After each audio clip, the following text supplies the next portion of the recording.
Welcome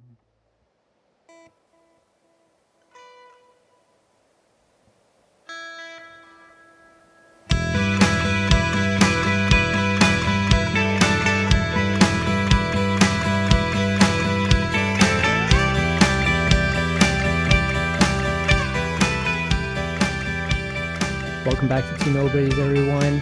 Today we have a really fantastic guest that I'm so excited to talk about. She has a lot of things going on. She's just released a book that I'm excited to read one day. Hopefully I get a signed copy, maybe? Definitely. I don't know. Maybe I can squeeze that out. Yeah. Joelle, how are we going to say your last name? I say we just talked Prevost. about this. Yeah. Prevost. We're going to go with that. All right, Prevost. Joelle Prevost. Welcome to Two Nobodies. We're really excited to have you. For folks who are listening, Joelle and I got connected by a person who was actually on our show, Dr. Scarlett Cooper. And Joelle, I'm sure you can attest to Scarlett is just a beautiful human being. Yeah. So I'm excited to talk to you because if you're linked to her and you guys are great friends, I'm sure this conversation is going to go wonderful. So welcome to Two Nobodies. Thank you so much for having me. I really appreciate it. And yes, Scarlett is awesome. Not only are we good friends, we've been best friends for about 23 years, actually. We were just talking a couple hours ago, and we're like, wow, it's been 23 years. So just getting to know each other. Yeah, totally. 23 years? Best friend for 23 years? Yeah. That's a significant amount of time. 1998, grade 6. Yeah. And so was she, and this is probably poor form for a podcast show, but before the show we were talking, and Joelle used to be in a punk band. Yeah. So was Scarlett in this punk band with you? No, it was more pop punk emo. I don't want to sound more hardcore than I am, right. so I'll be honest there. It was, I'm a counselor. I like talking about emotions. It was in an emo band, so you could see where just been drawn to stuff like that. But Scarlett was not in the band, but she was front row at a lot of shows, dancing and singing along, and it was the best to see someone in the crowd who knew the words to our songs, and that was usually only her. So, number one fan. Yeah. Oh, that's great. Has her sort of approach to health rubbed off on you in any way? It has extremely, actually. She has been an amazing naturopath and resource for me.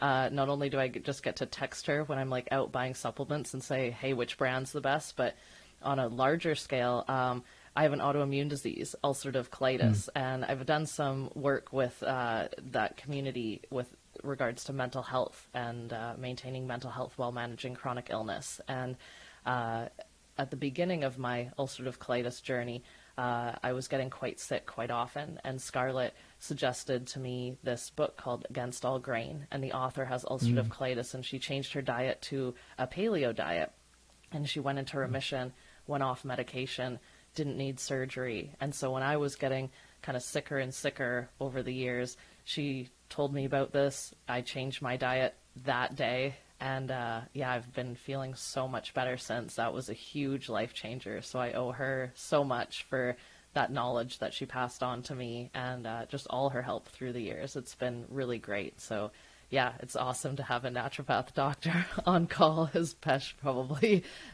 knows. Oh, I actually contact Scarlett many times when I'm need a second opinion. I mean, I'm married to one, so I have to be careful. Second opinion? Yeah.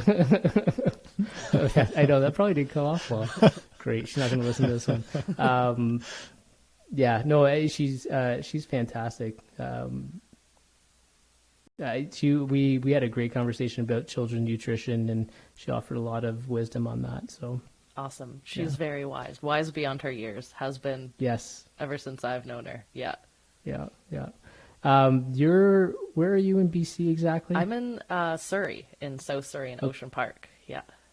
And so are you affected? You're probably not affected by these floods going on right now. No, I am extremely fortunate not to be. I know a couple people who are closer to them, not been displaced, but yeah, it is really, really an intense time in British Columbia right now. So definitely sending a lot of good energy and gonna actually look into some ways I can maybe help. I know at the school that I work at, we were talking about that today, just ways we can either just raise money or do something to give back to the people there who it's just really, I can't imagine. what they're going through. I heard a story about, and I'm sure there's many of these, but I heard a story of this couple. I think they were on CBC, and they were just talking about how they saw their home washed away there in Merritt, BC. And, there are many stories like that. And they were just saying, we went through the fires this summer, right? Because Merritt and that whole area was experienced that, much of southern BC. And then obviously COVID. And I kind of wonder what you, as, done, first of all, you're a counselor, you're an author now, you're a teacher, you're a biologist. I want to get into all those things. But when you see the compounding of all these things, do you feel like we've already acknowledged that we're in some sort of mental health crisis, but what's your feeling of how do we come out of this? Is this a significant mental health crisis that we're really going to be facing? Yeah, I think there's a lot of things kind of that are creating this current mental health crisis. I think there's so many aspects to it, and it's, our culture, the stigma is lowering access to mental health and people talking about it. So I think a lot of things are becoming more diagnosed and just more at the forefront. It's being talked about now. So I think maybe there were a lot of mental health issues before that maybe were just kind of being swept under the rug. So I think that's a really big piece of it, just our culture, our society changing. But yeah, and then we're faced with all of these external things out of our control, pandemics. We had record high temperatures in British Columbia this year, just really, really catastrophic events, the floods now. So it just makes what was already a difficult life even harder. And, I talk to clients and I see a lot of trends and the things that stress people out, like living in a very capitalistic society, such a value placed on productivity, people just really struggling to get by. It's very expensive to live in British Columbia and Vancouver. And people are feeling that, and it affects their mental health. And yeah, it's definitely very sad to see. And so all us counselors are doing what we can, and there are things out of our control, there are things within our control, and so just doing the best we can to keep ourselves mentally healthy through these really tough times. I really wish that in our publicly funded system that, and I don't know if there is a province in the country that covers whether it be registered psychologists or counselors, but I think it's such a necessary thing. I mean, I see therapists both for couples counseling and individual, and it's saved me in many ways. And I just think so many people, it's unfortunate that those who have the means can really only access that kind of thankfully folks have private insurance, but unless you have that kind of coverage, and it still doesn't cover everything necessarily, it would be really nice to kind of see that sort of universal care. Definitely. Yeah. And that's the thing, as counselors too, it's really tough because we don't want to have that barrier to our services. Most of us, if not all, can't speak for everybody, but at least for myself, I didn't get into this to make money. I wanted to help people, and so a lot of us do have some pro bono clients, sliding scale clients, but it's still a financial burden to seek help long term. And it's unfortunate the people who really need it are often the ones who can't access it. And I think it's the way it's going, it seems like it's maybe going to get there one day, but too bad we're not there yet, because as we mentioned, there's so many things happening right now that whether people are directly or indirectly affected by things like the pandemic or the floods or the high temperatures, it just makes whatever stressors people had even worse. Like, it just creates more, 100%. just more of what was already happening to them, just a lot more weight on people's shoulders. Sure. So can you take us from that journey? So grade 6, Joelle and Scarlett hanging out, trading probably gushers for like pudding pops or something at like lunchtime, to now. So like, what's that journey look like? How did this become something of interest to you, and how did you pursue that? Yeah, so it's been a journey, and I was definitely eating gushers, and doing things like drinking milk. Scarlett was not. Her family's No, already she would not be. was very extremely healthy. Yeah, so she can tell you a bit more about Like couscous in her lunch. yeah, I think probably even healthier than that. All organic before organic was even really a thing people knew about, because this is 23 years ago. But yeah, I was there, drinking my Coca-Cola every day, and and so I went to a high school that I actually currently work at, and is a K to 12. So I went there grade 6 to grade 12. Before that, I lived in Europe. I lived in Holland, and I went to an American school there. And we moved back. I did grade 6 to grade 12 here in the Lower Mainland, and then I went to University of Victoria, and I loved animals. So I was like, I'm going to go into biology and see what happens. Thought maybe vet school, but wasn't quite sure. And I did my degree there. Took me a while. I was very busy socializing, and I was captain of the synchronized swimming team at UVic as well. So I had a lot of other responsibilities. So I spent 6 years getting my bachelor's, and right kind of at the 11th hour, I was like, man, what am I going to do with this degree? Because I had the luxury of seeing some of my friends graduate already, and they were having a really tough time finding jobs that had to do with their degrees. And so I tried to plan ahead a little bit, and I started volunteering at the aquarium on Vancouver Island up in Sydney. At the time, it was called the Shaw Ocean Discovery Center, and I think now it's called the Shaw Center for the Salish Sea, which is a huge tongue twister. So I volunteered there, and through there I gained enough knowledge. I was able to land an internship at the Vancouver Aquarium. So I moved back to the mainland, and I did an internship working as it's called an aquarist, which is an aquarium biologist, and I worked in the tropical fish department. So I took care of tropical saltwater and tropical freshwater fish. So ocean fish, African lake fish, Amazon fish, all those things.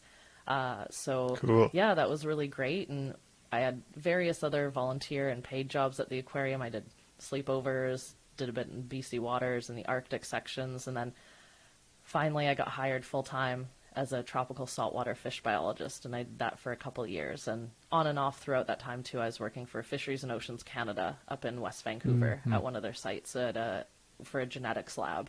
And they did genetics with trout and salmon. So I was doing a lot of fish care, a lot of fish culture work, breeding fish, feeding fish, cleaning them, everything. And it was really great. But I realized that it wasn't really a super sustainable career long term. I thought at the time it would be what I would do forever. It was my dream to work at the aquarium. But as with all jobs, there are some parts you really love and some parts you don't really love, and the scales got tipped. And one of the things was actually one of my coworkers had a lot of mental health issues, and she was quite difficult to work with. And some people would maybe say even a bit of a bully sometimes. And I kind of found myself quite fascinated by her behavior. Just this person who was one day one way and the other day another way. And that was kind of what piqued my psychology interest a little bit. I'd taken some psychology in university. I had a minor in it, but I'd never given it too much thought. And I was like, I feel like I could maybe help people like this. Like, I found myself having compassion for her, even though she was pretty mean to me sometimes and quite moody. But I was like, there's something underneath here. And so I'd thought about that, and I wanted to leave the aquarium, and my mom always said I'd be a good teacher. So I went to UBC and I got a teaching degree. And during that time, I volunteered at the Vancouver Crisis Center, and I took calls like from 1-800-SUICIDE and 310 Mental Health. And that was a really amazing experience. I loved the training. I loved taking the calls, helping people on the phones and on the chats. And that really solidified through that 1 year getting the teaching degree that I was like, you know what, I think I want to go get my master's in counseling. So I'd applied to start just quite soon after my education degree ended. I needed to take a couple online courses, so I was going to spend 4 months doing that and then start my master's in January. But I got in a really bad car accident, and I actually fractured my neck in a car accident. So Oh my I was goodness. out of commission for a while. Had my naturopathic doctor friend helping me, of course. Yeah. Was in a neck brace for a while and just couldn't do much of anything, but made an almost full recovery. Took a while. So I started my master's a bit later than I would have liked to, but got some good time off. And and then I did that. And I did a bit of TOCing, teacher on call, substitute teacher. So I did that in North Van and West Van for a little bit too. So I used my teaching degree a little bit there. And then, after my counseling degree, I lined up a job working full-time at my old high school. So I moved from downtown Vancouver, where I was living for 7 years, and moved back to the suburbs. And here I am. I'm still working 1 day a week at the school. And I started my private practice about a year and a half, 2 years ago. And that's kind of what I'm up to now. Holy, what a journey. Yeah. So, I mean, almost what a way to find out if sort of the mental health field is for you by working at a crisis center in Vancouver. I can't imagine some of the phone calls that you would have gotten, A, and then B, to be able to sort of deal with that and process it in a healthy way every day. That must have been something else. And then also your journey after your car accident, so the recovery, how long did that take? I imagine that there was some dark days there. Maybe just kind of walk us through that recovery and your mental health through that aspect as well. Sure, that's a great question. You know, I have never really actually reflected on my mental health through that period. I'm a pretty organized, focused, goal-driven person, so I think I was just saw it as a hurdle to get over. It was definitely frustrating to put off school, and I remember being on the phone with them, and I'd been accepted. And I was crying on the phone with the admissions lady, and she was so nice. And she said, I've been through a car accident too. Don't worry about it. We'll get you in the next intake, which unfortunately there's only a January and a September intake. So it was an 8-month wait, but they were really nice about it. And I was lucky enough to have financial support from my family. So I was able to not be super stressed. I had an occupational therapist who helped me with some stuff. It was hard though. I mean, I lived alone. I wasn't dating anyone at the time, so it was just me and my cat. So, do things like walk to the grocery store wearing my neck brace and carry my groceries home. And, you don't really realize how much you move your neck until you can't, and you can't look both ways when you cross the street and those things. But I think I kept my spirits pretty high. I had a friend's wedding that I was helping with, and so that was cool. I still, there's pictures of me going wedding dress shopping, wearing the neck brace, at the engagement party wearing the neck brace. It was just my accessory of the fall that year. And it was really great to have such an awesome support system of friends, I think, and that's something that I encourage my clients to have as well. I think these days we can feel connected because of all the social media and all those things, but actually when it comes down to it, we feel like maybe we're lonely. So the fact that I had some really great friendships that I'd cultivated over the years, I think really helped me through that. And I think I was just trying to have a good time. I was like, you know what? I got a little bit of a break. I watched a lot of makeup tutorials on YouTube and dreamed about when I could go outside again, not in neck brace. It was not too bad actually. Oh, that's good to hear. It's an interesting comment you make about social media and about how you maybe feel connected, but really, in some ways, we're more alone than we ever have been. And I'm sort of jumping all over the place here, but you work with high school students. And some of the stuff I've read has shown that there are increasing levels of depression in high school students. And some people point to social media being the cause of that, social media being the cause of that. And so, things like for girls and boys, it's a little bit different, but for girls, there's all these expectations that they see on social media. And also there's this thing where, you can never really tune out of it. And that's what these companies want. They're developing these social media apps, right? Like their currency is attention. and their greatest enemy is when you sleep. And so they want you to be awake and looking at their apps at midnight and whatever it is. And so they make it desirable for you to be on there. And from what I've read, and I don't know if this is true or not, but from what I've read, when it comes to boys, they're much more likely to kind of deal with their issues in a physical manner, meaning that if you don't agree with somebody at your high school, you might walk up and just hit them or have some kind of confrontation. With girls, it's a much more it's less physical and maybe a more emotional, meaning that they might target social circles or things like that. So social media, this kind of thing that you can never unplug from, where you can maybe use that sort of form of bullying that's available to girls 24/7, it can really impact their sort of mental health. So that's a long-winded way of saying, have you noticed, or in your work with high school students, do you notice these kinds of trends, maybe increasing rates of depression, and do you feel that maybe it's linked to social media use? Yeah, great question. So that's something that we do talk about at the school. And I mean, I haven't been a high school counselor for very long. This is my 3rd year, so I can't speak too much as far as trends, but I definitely think that there are a lot of mental health issues in the schools. And, I think there is this false sense of community that takes place with social media, and there's just no replacement for the real deal.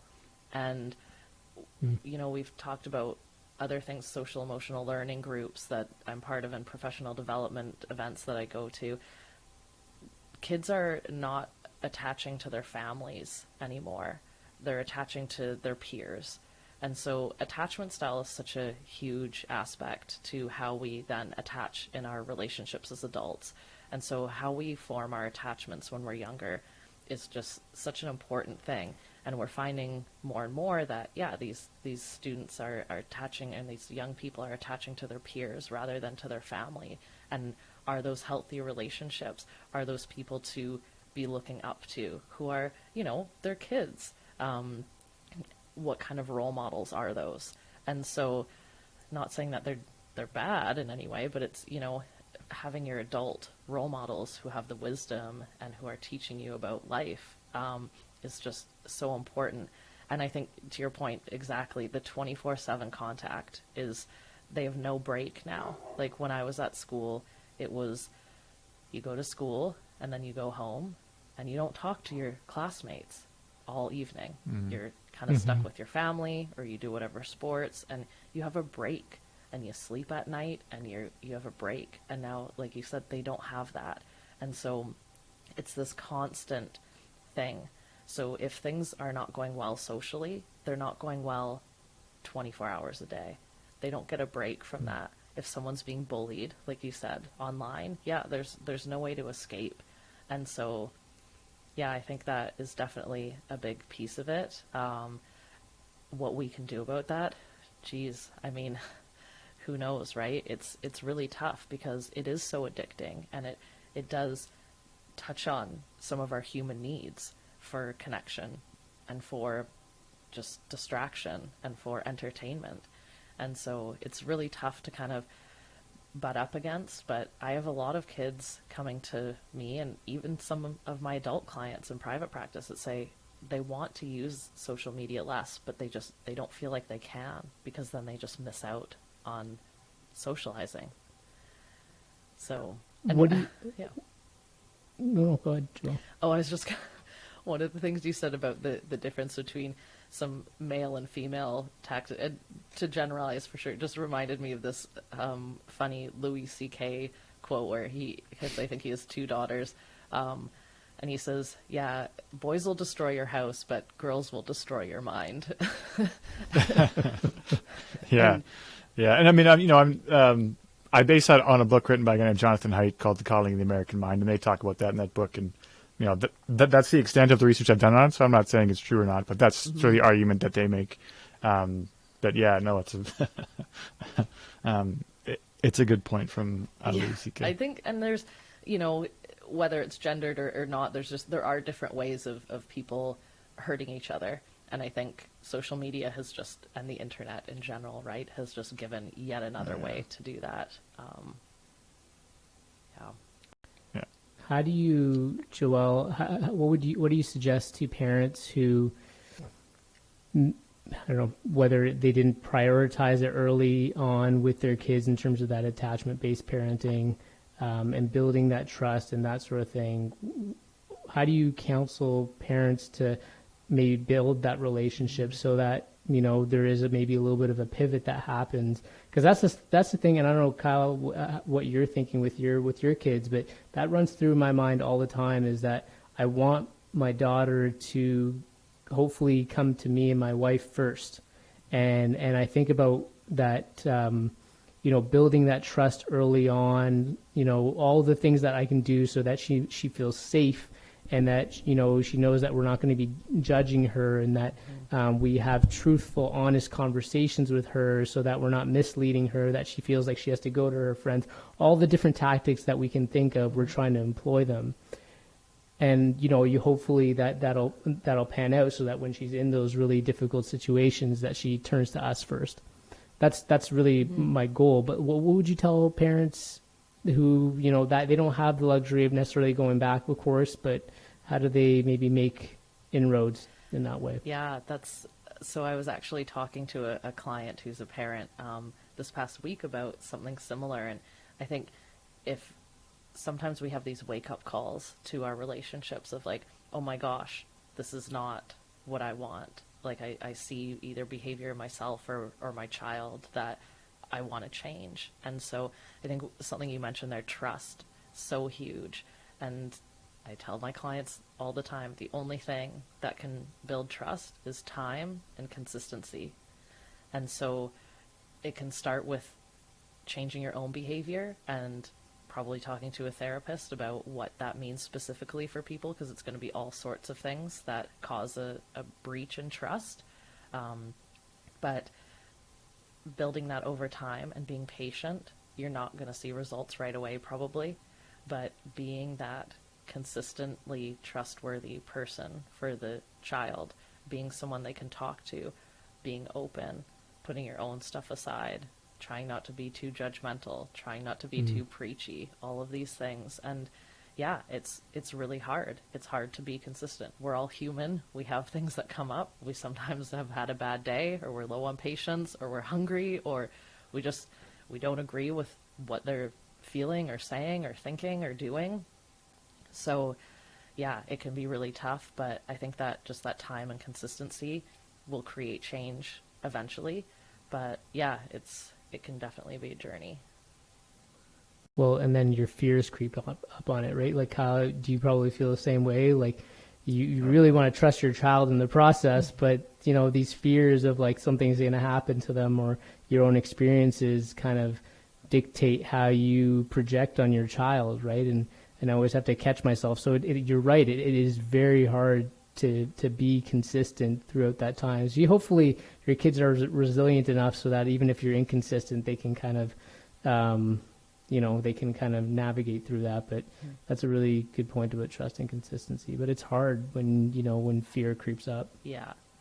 Yeah. And I think trusting your own parenting too, that like they're going to have situations where they have, choices to make. And it's being like, yeah, have I done my job and invested and created someone who can make good decisions? Because we're not going to be able to make it for them. Another thing I tell my clients all the time, if we could control other people, I'd be out of a job for sure. Yeah, that's the hardest part of being a parent, I think, is you never know, like there are no instant results to what you're doing, and there's no, some of the consequences you might not see for a long time, or some of the benefits you might not see for a long time, and so it's hard to know if you're on the right road or not, and it's hard to know if you're making the right decisions and communicating effectively with your child or even your partner. I mean, that's sort of the craziest thing, is like the shift in your relationship with your partner when you have kids. Like, we communicate totally differently, and half the time we are overtired, and we're frustrated, or we're hungry because we haven't eaten, because we have to take care of the kids and all that stuff. You just wrote a book on communication. Yeah, I did. And as somebody who could absolutely work on his communication just in general with everybody across the world, I would love to hear about the book itself. So it's like, can you give us a bit of the synopsis of the book? Yeah, definitely. So it's called The Conversation Guide. And the first half of the book lays out 10 skills about having conversations, how to prepare for them, how to have them, how to end them, and what to do after maybe. So these aren't just everyday conversations. These are the hard ones, the ones we like to avoid, or the ones that escalate. So I kind of thought about the book because of clients coming to me with, I know I need to have this conversation. I know I need to set boundaries. I know I need to tell this person this or that, but they don't know how. They've gotten that far, but then they feel like they don't have the skills and they're not confident to handle what might happen in that situation. So instead they avoid it and they don't say anything. Or they do what they've done before, which leads to the same result, which is usually an argument or conflict of some sort, or just not achieving their goals. So I kind of came up with these skills, which I laid out in the first part of the book, to give people like a recipe, some sort of structure. And of course, they're the boss. They know themselves and the person that they're communicating with the best. So they get to choose what ingredients they use and how they phrase things. But this at least provided some sort of tangible structure for them, which it seems like people really, really needed. It's like actually what to say to start a conversation out on the right foot, not to just dive in and rip off the Band-Aid, come in hot, like I say. That can usually get things escalated pretty quickly. So, skills like that. And then the second half of the book is stories about actually applying the skills. Stories either from my own life or from friends that I have changed details and names, obviously, but just that show the skills kind of in action and how they're applied to specific situations. Like saying no is a huge one I get from people. How do I say no more? How I feel so bad. How to kind of alleviate that. And so, yeah, first half of the book skills, second half is application of the skills, and sprinkled throughout is some cognitive behavior therapy, just kind of those mental blocks that might prevent us from doing what we feel like we need to do. So yeah, that's basically the book in a nutshell. So how do we say no to people? What's the best way to go about doing it? Well, it really depends on the situation. So knowing with the thing with boundaries, and so saying no is a boundary. And if this is something that is coming up consistently, I often suggest to people time and place is one of the skills, choosing a good time and place. A lot of the time in the moment is not a good time to have a boundary setting conversation. So if something's happening consistently, have a conversation about addressing that theme of, okay, you ask me for a lot of last minute favors type of thing, right? Maybe there's that friend who's always like, oh yeah, tomorrow I need you to pick me up from the airport, or like help me with this wedding thing. So, it can feel really overwhelming when that's constantly weighing on a relationship. So if that's the case and that's something someone wants to change in a specific relationship, then addressing that out of the moment. Talking about, being on the same team is one of the skills that I talk about to start a conversation. So, we both want your wedding to be great. Starting out like, hey, remember, we're in a relationship for a reason. We're having this conversation for a reason. We have the same goals. So that can be a really great way to start a conversation. And then doing things like validating them, like, this is really stressful for you, and you really need someone to help you do this last minute favor. And then describing, unfortunately, I can't do that for you. But then here's where we use skills in boundary setting to alleviate that guilt that's going to come up, is offering alternatives to people. So when you're setting a boundary, you're essentially taking something away from someone. Either you can't do something for them, you don't want them to talk about something, you don't want them to touch you in a certain way, there's things that they're doing that you don't want them to do or say anymore. So I call it in the book, Indiana Jonesing. If you've ever seen, I think it's Raiders of the Lost Ark, where he's in the tomb and there's the treasure on the pedestal, and the pedestal knows the weight of the treasure, and he looks at it and he takes a bag of sand in his hand, and he kind of weighs the bag of sand. And then he swaps them out really quickly. So this is what we need to do in setting boundaries. If you're taking something away from someone, give them something of equal weight in return. So, hey, I can't do that last minute favor for you, but you know what I'm going to do? I'll help you phone your family members and find someone who can. Or you know what? I can help you with this other thing that you asked me for instead. And that can help both people feel a lot better. It can alleviate the guilt of the person saying no. And it can also help the other person not feel so just stranded, right? And that something's been taken away from them, that maybe this person doesn't even care, type of thing. And so I go into this in a lot more detail in the book, but I think that's a really important part of boundary setting, and especially saying no, that I see come up. And so saying no is hard, and it's probably always going to be hard, but some tips in the book to hopefully help it be less hard, that people are, again, more confident to do that in the moment and think about align on the same team as them, validate them, set the boundary, give alternatives. And so that would be a way that I would suggest saying no, a rough framework. Great, thanks. Do you find couples have a harder time kind of skillfully communicating with each other, or are you finding that's more with their peers or people that, they may not have a closer relationship? I'm sure it depends and there's nuances, but generally, can you see any sort of trends with that? Yeah, I think I see couples as well as individuals. And what's great about seeing couples is that they both learn these skills at the same time. And so they're both kind of speaking the same language, and they both really want to work on the relationship. Whereas when I see individuals, a lot of the time it's teaching these skills, and it can be very one-sided, and we address that, where it can feel, and I address this in the book, it can feel like you're doing all the heavy lifting. And why should I be the one setting these boundaries? The other person should just know this. Like, they're the one being a jerk. Right. Why am I the one having to relearn how to communicate and to try and live a more peaceful life and have a better relationship? And so it comes up in all sorts of relationships. But yeah, if people, I suggest at the beginning of the book as well, if people read it together and learn the skills together, I think that can just help it feel a lot more kind of reciprocal and a lot more even, where it's like, now we're both speaking the same language. We both know the same kind of style of communicating, rather than kind of feeling like, oh man, I'm the one doing all the work here and this person doesn't change at all. Yeah, that makes a lot of sense to me. And when my wife and I started couples counseling, like, we've been together for years and years, but you'd be surprised, like, in that first couple of sessions, we realized that sometimes we were just talking right past each other, right? And we were just learning the basic ways of understanding what each of us was saying, because when you're with somebody for so long, you rush to judgment on thoughts, you make assumptions, all kinds of things, and it's harder to check yourself than when you're talking to somebody who you may not have a relationship with for so long.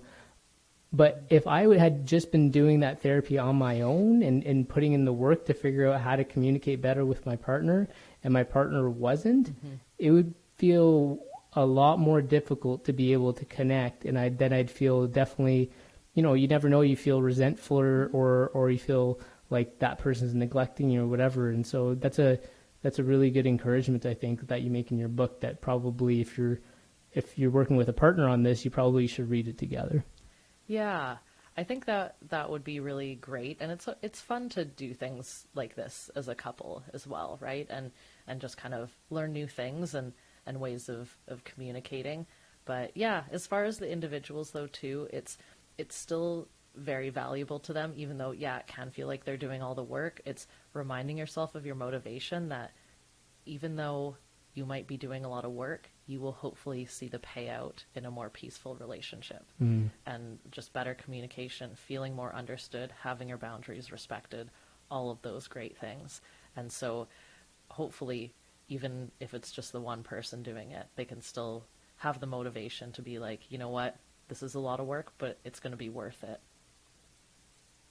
How key is it, and obviously this is a key part of your work, and you've already mentioned a few times, but being understood by somebody. Yeah. Like, I'm sure you just can't understate or undersell that, because it just seems like it's such a critical piece of the whole conversation. Definitely. Yeah. And I think that's where a lot of communication breakdowns come from. As you said, a lot of the time, I call it defensive realities. People are arguing more about whose perspective is right rather than getting to the underlying issues, which is usually someone's feelings are hurt. And so when we want to have someone understand us, rather than imposing our reality on them, imposing our perspective, hey, things are this way, you did this, this is what's happening, cut under that into, I'm feeling hurt, I'm feeling really lonely, I'm feeling confused. Then your teammate will hear that and they will automatically want to help you because they care about you and you're on the same team. You said, hey, we both love each other. We want to have a great relationship. But lately I've been feeling hurt. And so that's such a more invitation to them being, oh my gosh, why? Or what can I do to help? Rather than, hey, you know what? You've been doing this lately. Or this has been happening. Well, in their reality, that might not be the case. And so they might, I'm not doing that. That's not happening. Well, now we're just going to argue about whether that's happening or not. And that's not helpful at all. It wastes a lot of time. And usually we can't change people's minds either. So the way people see things is the way people see things, right? And, you know, why can't we do this at a more societal level, right? Like you think about how polarized things are in so many issues. Like if we could just spend a little bit of time to understand really what that person's feeling or their lived experiences on something, how much more, you know, how much more would we feel like we're actually teammates, right? Yeah. As opposed to just, you know, saying, okay, you need to hear me at all costs, but you know, I'm not going to listen to you because what you're telling me, that doesn't matter. You need to hear me first. Like that approach is so, you know, it's so toxic, right? Yeah, it's definitely can be very imposing and just invites defense rather than communication. And yeah, we just kind of get caught up in our realities and our perspectives are so valuable to us and we will protect them at all costs. And so the way we see things and the way we feel like we're behaving and the way we interpret the world, if someone has a different interpretation, we will definitely defend ourselves to them and tell them they are wrong. One of the examples I use in the book is one I've heard a few other people in psychology use as well. That old meme from, I think, 2011, the dress where some people see it as black and blue and some people see it as gold and white. It's the same picture, but people see it very differently. And I've actually gotten some of the students at school, I say, okay, who sees it as this color? Who sees it as that color? Okay, convince them to see it the way you do. And they're not going to, right? There's nothing you could say to be like, yeah, but, and you saw on Twitter, and that's what made it so great, is that people were just fighting tooth and nail. To be, are you crazy? Like, you know, calling each other names and just couldn't believe it. And that's exactly what happens in these so many communication breakdowns I see, is just people arguing what color the dress is when it doesn't matter. You're both right. So what's underneath that? That's what the issue is. That's what needs attending to. And it's, you know, not to be too much of a counselor about it, but it is usually people's feelings, right? And so if we can be vulnerable and we can become more emotionally aware, that will just draw people in and form those connections and get to the root of problems where we can actually solve them. And then we can move on and not have the same argument over and over again. Very cool. You had mentioned CBT a couple of minutes ago. And I'm wondering if you could maybe talk about that a little bit and sort of its role in helping people deal with their cognitive distortions. Totally. Yeah. I love CBT. I've been, using it for the whole time I've been in private practice. And, I find it really helpful because maybe it's the teacher in me. It really helps teach people kind of to be their own therapist. That's one of the things about CBT that I really like.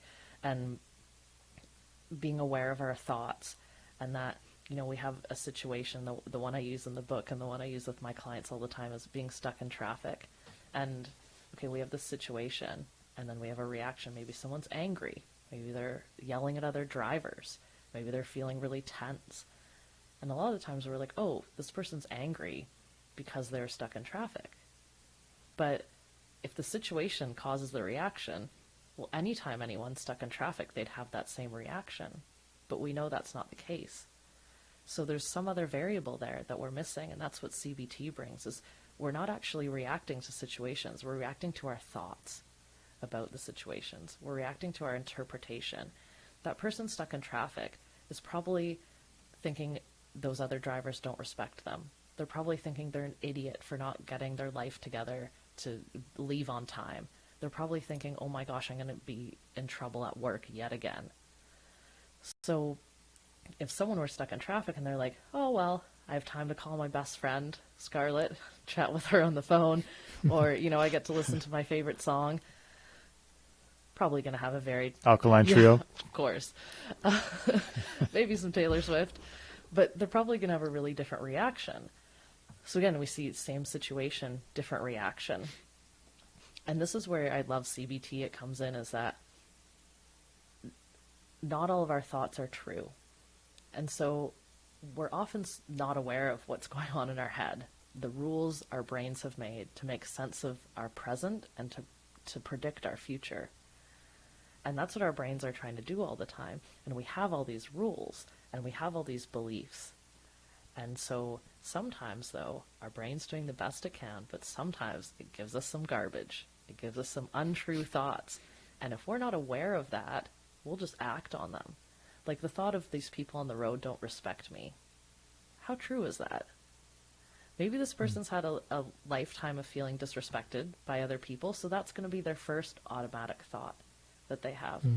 But if they really take time to think, hang on a minute, is that true? Or are these people just trying to get in front of anyone? Yeah, maybe they don't respect anyone on the road, but me personally, they don't know me personally. Do I need to feel angry towards them then?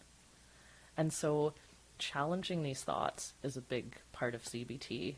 And yeah, I really love that because it can help people realize, oh yeah, I have some negative beliefs or I have some negative beliefs about myself that I'm using to make sense of the world that are causing these reactions that I want to change. So if I can be aware of my thoughts and I can replace the untrue ones with more true ones, then my reactions will change as a result. So when it comes to communication, definitely interpreting what our communication partner is saying, what our own urges are to jump in and defend ourselves, all of these things CBT can be applied to. And I find it really helpful for clients. Yeah, great. And I should have said in the question, cognitive behavioral therapy, right? Yeah. Yeah, got it. Are there other, because I looked on your website, you do EMDR as well? Yeah. I think. Yeah. Because I've just learned about that. That seems, what's that stand for again? It's like eye movement desensitization and reprocessing. Okay. Yeah, I read that too. I have no idea what it is. Can you sort of explain that? Sure. EMDR is the CBT and EMDR are the two main ones that I use. So EMDR was originally solely a trauma method, discovered by this lady, Francine Shapiro, and for war veterans. And she apparently came to the magic of EMDR. She was thinking about something distressing and she was going for a walk and she was moving her eyes. And then she noticed it just wasn't that distressing anymore. And she thought, there must be something to the way I was moving my eyes. And she made this whole process. EMDR is an 8-phase process. The first couple are like history taking, client intake, those things, preparing the client, finding different target memories of traumas. Then phase 4 is actually processing. So that's usually what people want to hear about. It seems very strange, but can be very effective. You hold a distressing image or memory in your mind and use what we call bilateral stimulation, which is moving your eyes back and forth, either like left, right, or tapping left, right on your legs. And now there are other things to do as well. And that desensitizes those eye movements and other tasks, desensitize the emotional charge of that memory. So maybe it came in, it was, a car accident, let's say, 8 out of 10. If I think about that, oh my gosh, I'm feel really powerless. And so we can hopefully desensitize that emotion, desensitize that negative belief of feeling I'm powerless, and then reprocess that and install a belief of I survived or I'm safe. And so the EMDR can be extremely helpful for people who have experienced traumas, capital T traumas like that, but now it's being applied to lowercase t traumas. I use it with people with like depression, anxiety, and what's really cool is using it for anxiety disorders, OCD, phobias, things where we're worried about the future, and we use the feared future, what's the worst case future you can imagine, and we use that almost as if it's a memory, because we can picture it in our heads, can picture being attacked by a shark. So okay, process that, desensitize that, maybe not so afraid of going swimming in the ocean anymore. So EMDRs, there's tons of research. There's a lot of amazing researchers in Holland right now, actually, which funnily enough is where I lived in Europe. Get to watch a bunch of really cool professional development events with these great Dutch researchers and therapists, and they've come up with EMDR 2.0, which is just another theory of how EMDR works, because we've seen it work. We can see that it desensitizes the emotional charge off of trauma. And the original theory as to why was something with the bilateral movement, the back and forth, left, right. But now the new theory is, it's called the taxation of the working memory. And it's basically that we are taking our memories from our long term. We're saying, okay, think of this memory. It's going up into your working memory. And then we tax that with, now people are getting people to like sing songs, do math, like spell their names backwards, all sorts of things while moving their eyes, while doing tapping. We're just taxing their brain, and then the emotional charge gets desensitized off of these quite quickly in a lot of cases. Again, I always tell my clients, no guarantees it'll work for everybody, but I've seen it work. And my EMDR colleague, he always likes to say that they get the "you stole my wallet" look. Like sometimes people are just like, what? What'd you just do to me? It can be really quite quick and just, really relieving for people. It's an amazing technique. If people have not tried it, I encourage you to go find an EMDR therapist and give it a try. I've tried it one session. I need to do more of it for bullying issues that I had as a kid, but I really want to do it for also one of my phobias that I have, because I've heard it works really, really well. So but we used I used the buzzers on either end. It's really weird, Kyle. Like, it's just you start off with like this memory. So I would have started off with like my earliest bullying memory, and you rank it at a certain number, and then you go through the session, and then my therapist would just ask me, okay, well, what do you rate it as now, right? And it's just, it's only been one session, right? So I don't know how to respond to that, but really interesting. Very interesting stuff. Very, very cool. Yeah, it's really neat. There's so much cool research on it now. My mom cut an article out of the Vancouver Sun for me that Prince Harry has tried it, so it's good enough for him. And I heard on a podcast Kelly Osbourne was about to try it. She hadn't yet, but it's definitely becoming a lot more popular. And there are some really amazing EMDR therapists out there.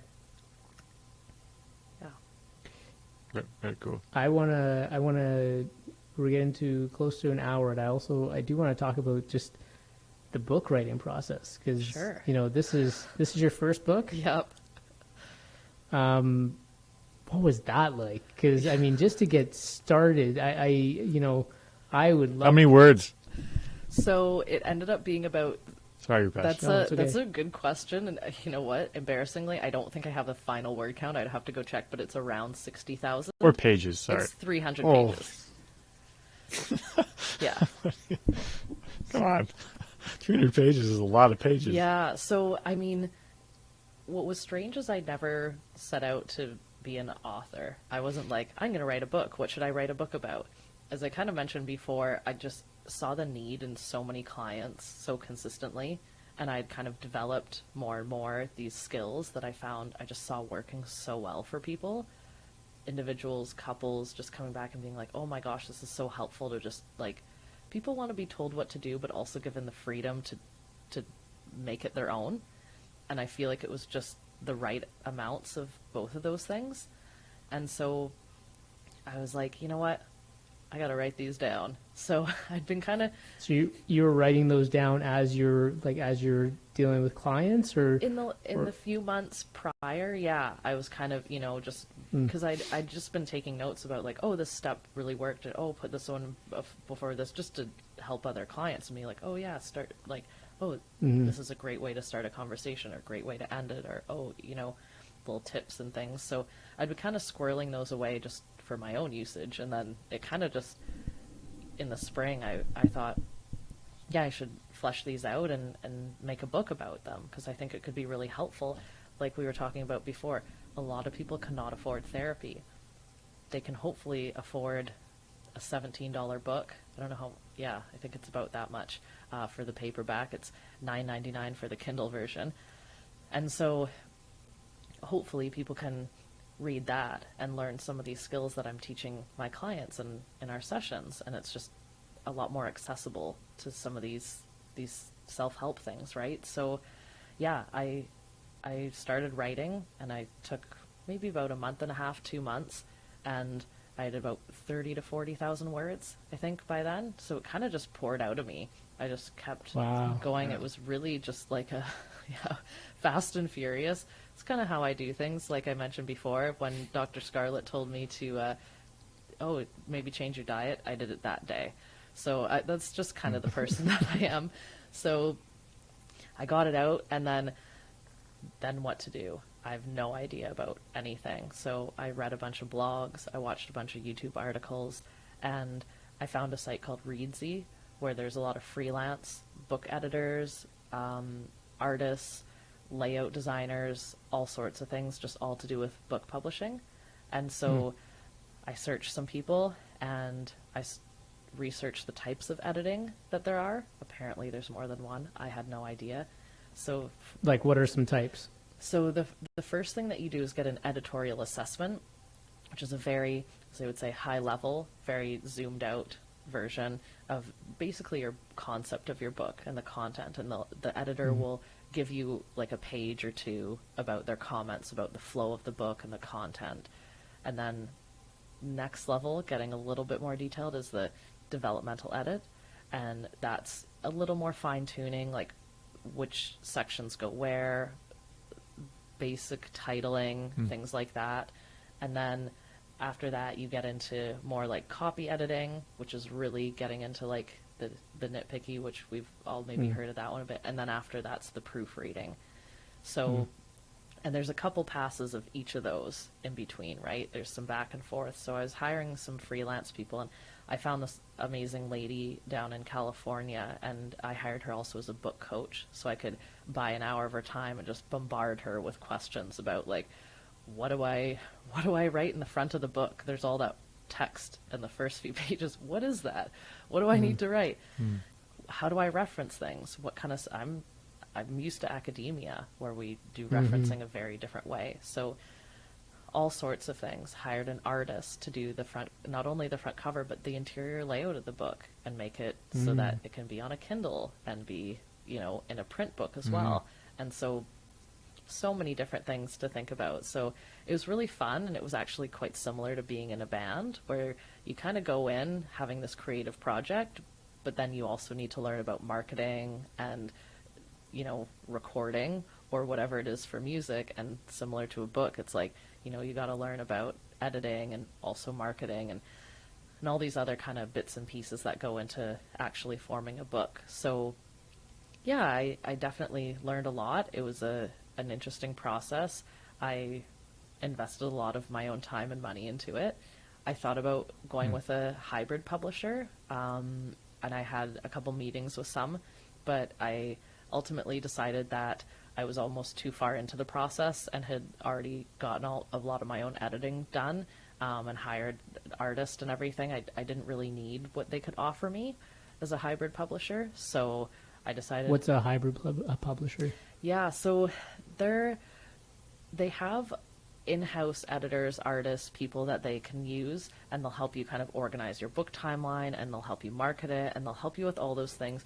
You do pay them, and then they also get a cut of book sales, but they will help you with your distribution and all those things, and make sure kind of like all the T's are crossed and I's are dotted.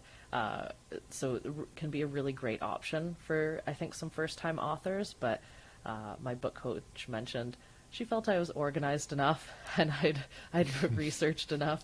Again, maybe my research background coming into play in my favor there.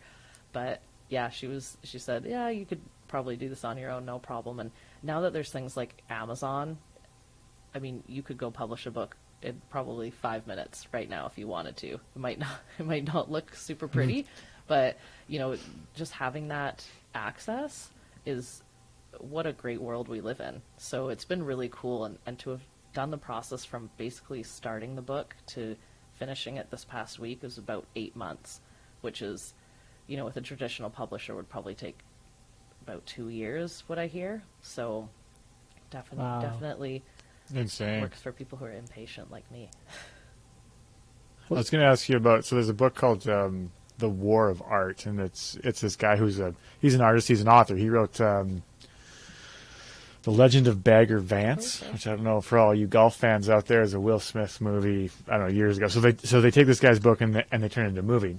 Anyways, he wrote this book called The War of Art, and it's all about, he calls it the resistance, but which is basically this force that stops you from creating and stops you from working, and all the things that like you have to do to overcome this force. And by that I mean, like, it's like 9 o'clock in the morning.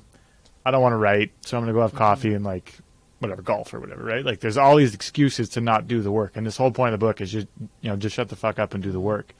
So I was going to ask you, in this process, did you encounter the resistance, and how did you overcome it?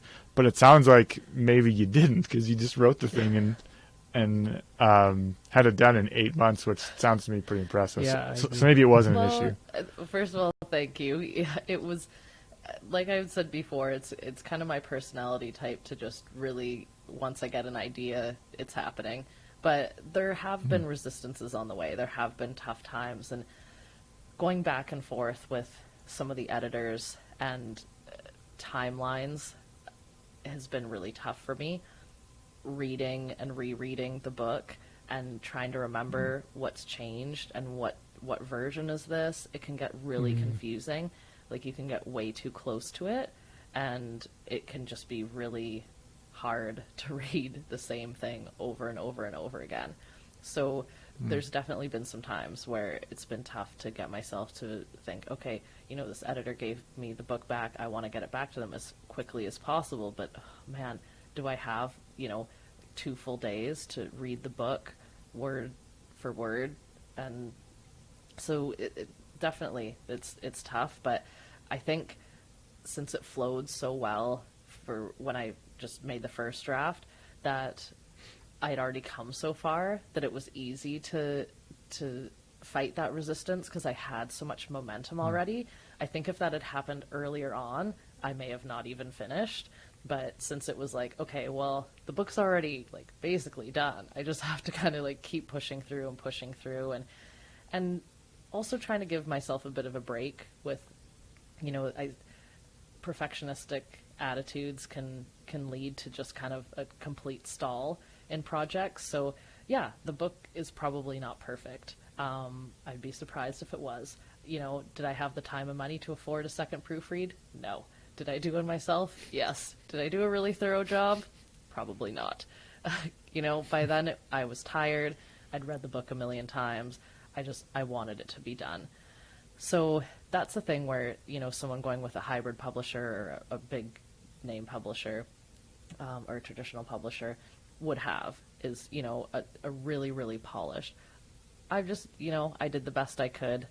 I funded it all myself. I did all my own time. I hired all the people myself. So yeah, it's kind of, you got to have that attitude of, like, I did the best I could, and hopefully that's pretty good. We'll see.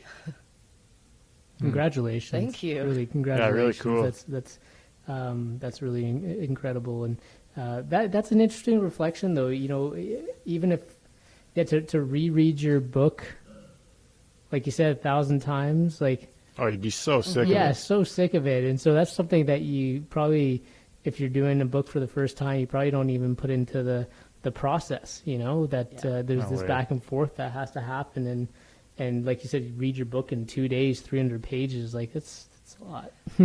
That's insane. Yeah. Yeah, it's definitely, again, reminded me of, you know, being in a band where you make a new song and you're stoked to play it, and then by you're recording it, it's just like, oh, I hate this song. The worst. Or like, I did synchronized swimming, and so we'd obviously have our routines to music, and could never listen to any of those songs ever again. Like, I've listened to those songs just like time and time and time after time. You just taste bile when you hear the Yeah. song. Like in my, yeah. Definitely. Oh.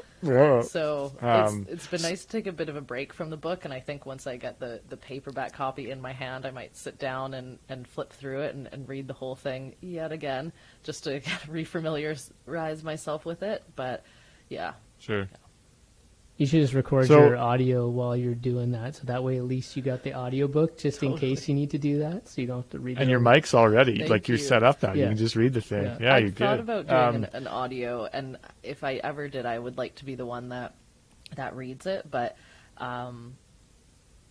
for time and money's sake, I was like, not yet. But also, the book is kind of a reference guide. That's why the word guide is in the title. And I thought, you know, I love audiobooks so much, and I listen to them a lot. But they're really great for, you know, fiction or memoirs, things like that. But this is kind of, like I said before, a bit more of a cookbook almost. I want people to hopefully have it in their bag or on their bookshelf and take it out and flip to the page that they need. And so I think there would be value in listening to it from start to finish, but I would hope that people would keep revisiting the book. There's a lot of information there. I just don't think it could all sink in with just one pass of it. So yeah, we'll see if there's ever an audiobook, but maybe, hopefully I can do it. So, 2 questions. Where can people buy this book? And 2, if you're selling on Amazon, which I'm not sure if you are, but so does that mean that like you hired somebody to like print your book? You have a box full of printed books at your house, and like your Amazon app goes ding, and then like you go get a book and like put an envelope and then mail it to somebody? Like, is that how this works? Gosh, thankfully, no. Oh, okay, all that right. used to be the case, where self-published authors would have to buy like 1,000 of their own books and then mail them out themselves. With Amazon and the other company I'm using called Ingram Spark, they're print on demand, and so they have printers set up a bunch of different places, and you just upload your files and people buy the book on Amazon, and then Amazon just dings me the cost of the book and then dings me a little more because Amazon. And yeah, Jeff has to Well, go to yeah. space. We got to see what's out there.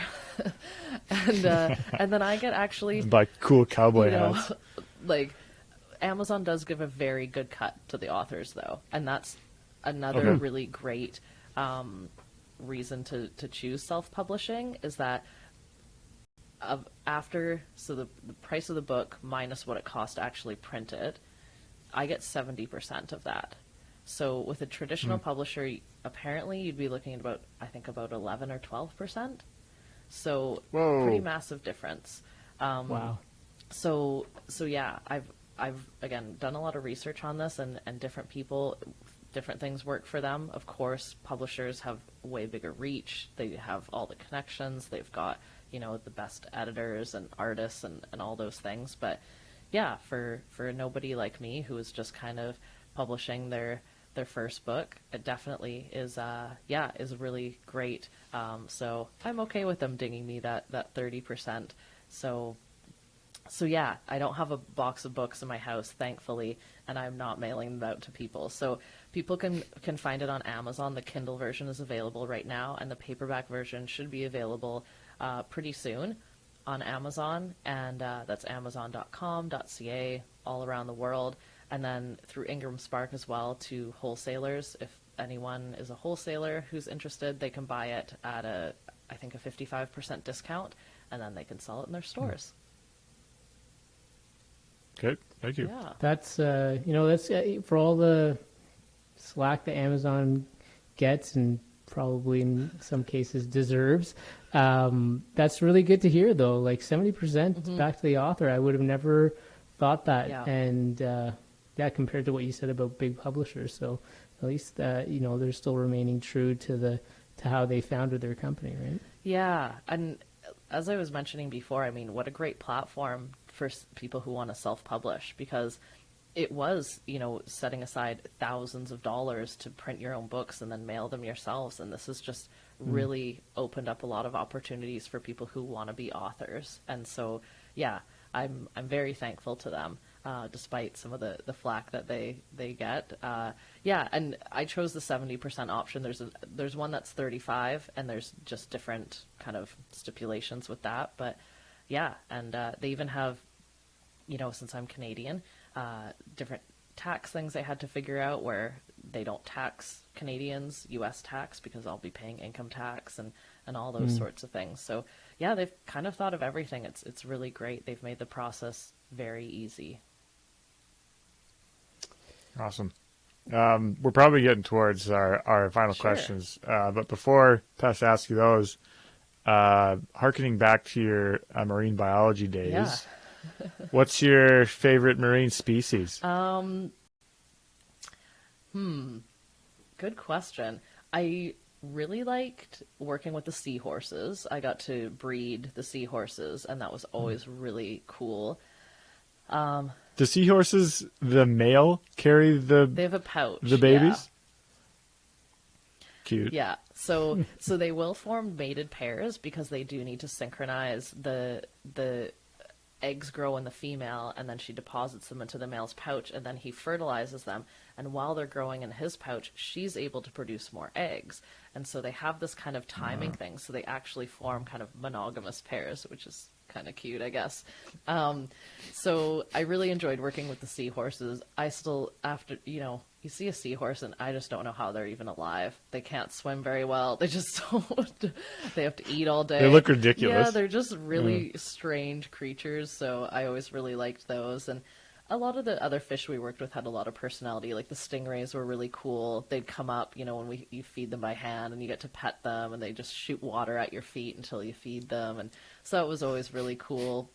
So I love all fish, but seahorses and stingrays were pretty cool. They were pretty high up on the list. Yeah. Very cool. Thanks for entertaining the question. Yeah. Joelle, we're kind of near the end here, but we always ask 2 questions to all of our guests. Before I ask that, though, I mean, I'm curious. Your accident, and then I'm sure the 8 months writing a book wasn't always. There's probably highs and lows, but what does your just general self-care look like? Yeah. So this is one thing that I talk to my clients a lot about. So I like to try and practice what I preach. And one of my big self-care things that I've been doing lately is I used to go running, then I got a dog, so now I walk the dog a lot. But while I walk the dog, or when I would go for a run, I don't listen to music or books or podcasts all the time. I do sometimes. I listen to my 2 Nobodies podcast. I actually did listen to the one on the coddling of the American mind. But sometimes I give that time to let my mind wander. And that's something that I feel like our brains really need to do. But we're not giving our brains that. We don't have the time waiting in line anymore. We don't have the time in the car.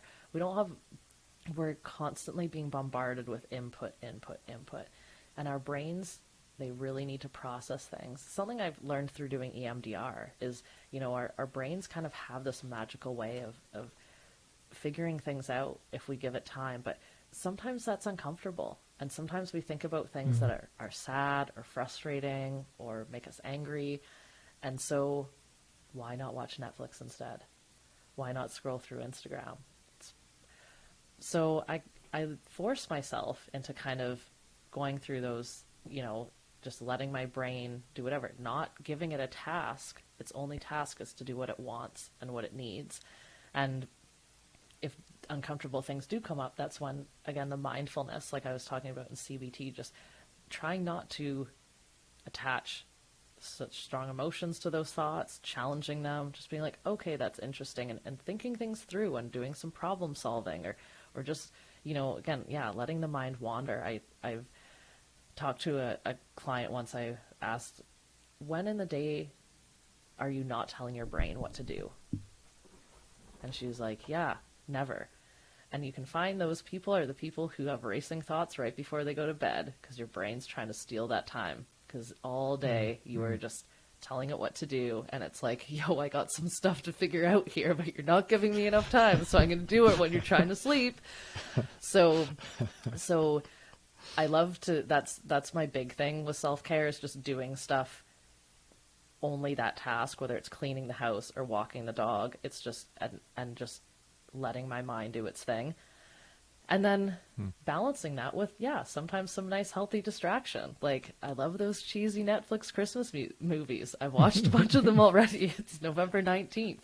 So name a couple. Love Hard was that. I saw that. That's actually not bad. Yeah, I Love really Hard? liked that one. Snowbound for Christmas. Yeah. That one was really something. I found that one really interesting, actually. This boss was dating the second coworker. Anyway, it was, we won't get into that, but okay. I loved it anyway. So that balancing between that healthy distraction time and that deliberate processing time. And that's what I tell my clients, and that's what I try and do to take care of myself. I talk to friends and watch funny movies and distract myself and give my brain some nice fun stuff, but then I also give it time to do what it needs and wants, and to think things through and just think about life. Love it. Love it. Yeah. I need to ask everybody what their favorite Christmas movie is. Sorry, before we go on. Love this topic. Rupesh. Sorry, no. No. Yes, okay, Rupesh. Oh, geez, I have just entirely botched this. Okay, let's go to the guest first. So, Joelle, what's your favorite Christmas movie? Probably a tie between Muppet Family Christmas Carol and Home Alone. That's a good one.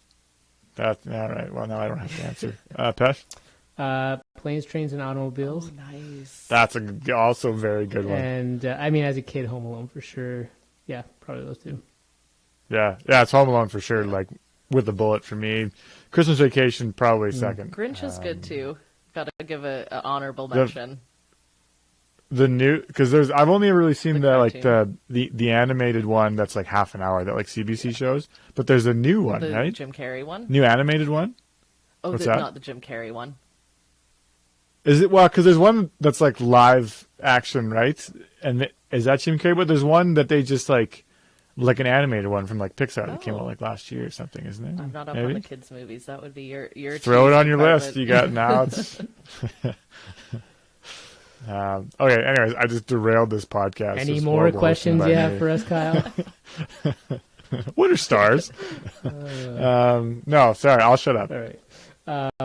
Joelle, our 5 for dinner question: dead or alive? Who are 5 people that you would want to have dinner with? So I'm not a big history person at all. So I thought about this, and I think I'd probably want to meet up with some dead people who died mysteriously, so I could get some answers. So the one that I've always, and I've read some on Reddit, they're like, oh, what's a mystery you wish you could solve? And no one says the Dyatlov Pass incident, where they found all those Russian hikers, and it was a really strange way they all died, and it was just, what happened? I don't know. I want to know. Is that the one where there were people like in the trees? Some of them were like naked, and one of their tongues was with out. like huge It was really strange. And like their tents were like ripped apart by something that looked like it had claws. Like this is the one thing when people are like, if the Yeti does exist, he probably murdered these people. Like that's the. But it was more like there's theories about like nuclear stuff happening around there, or like because they're just some of the details. I heard one podcast about it. I don't know if it's stuff you should know, potentially, but yeah, a friend of mine was playing it on a car ride, and I just thought I'd never heard of it, and it was just such a strange thing. So maybe getting some answers from those people, seeing what happened. When did that happen? That's a good question. I have no idea. I think quite a while ago. I'm not sure either, actually. And then maybe I'd get Kurt Cobain to play me some music while I eat dinner, if he's into that. Because He had cool. suspected Crohn's disease, I think, too. So a fellow Oh. inflammatory bowel disease sufferer. So I feel like we There you could go. maybe connect on that. Yeah, there you go. Yeah. That'd be a good one. Do you got Sweet. Do you got a few more? Anyone else that you want to bring? Oh, I to think bear? that's probably like, yeah, just unsolved mysteries, probably. Yeah. But I didn't have anyone specific except the Diet Love Pass. Jimmy Hoffa. Sure. Jimmy, And like, yeah, Joan Benet Ramsey is that one. And like, Oh, yeah, I yeah. think I'd like to just, honor those people and find out what really happened to them. And I think there's, yeah, I mean, The Making of a Murderer, Serial, those, like, yo, what happened? Yeah. Tell us. Yeah. That's Yeah, good interesting. point. Yeah, Serial took over my life that first season for a little bit. Do you think he did it? Oh Okay. man, we could talk. We could have a whole. We could have 15 hours on Adnan. I don't know. She did such a good job on that podcast that from episode to episode, I could be convinced like firmly either way. And at the end of it all, I still don't know. But that's the great thing about that podcast. I mean, like she clearly thinks that he didn't, and so I don't know. It's a tough one. You? I can't really remember, but I think I had a theory that it was the friend Jay. I had a feeling that I think he did it. There was like, I don't know. I had this whole big theory that no one had mentioned anything on the podcast. And but this was I remember listening to it when I was working for Fisheries and Oceans Canada on my headphones, just feeding fish, just taking in cereal, like episode after episode. That's the next book. Feeding fish? Is the theory. Oh, the theory? No. Oh, man. Yeah, the cereal theory. It's probably a terrible theory. They've probably already debunked it on Reddit or something. Maybe. Anyways. My dad was fascinated with the John Benet Ramsey case. Like he was just following that thing for years, and then he always thought the mom did it, but then I don't know. Have you guys read about this hiking family in California? It was a dad, a mom, and a young child, 1 year old maybe, and they were found dead in the middle of a hiking trail. They have no idea what did it. Wow. They sent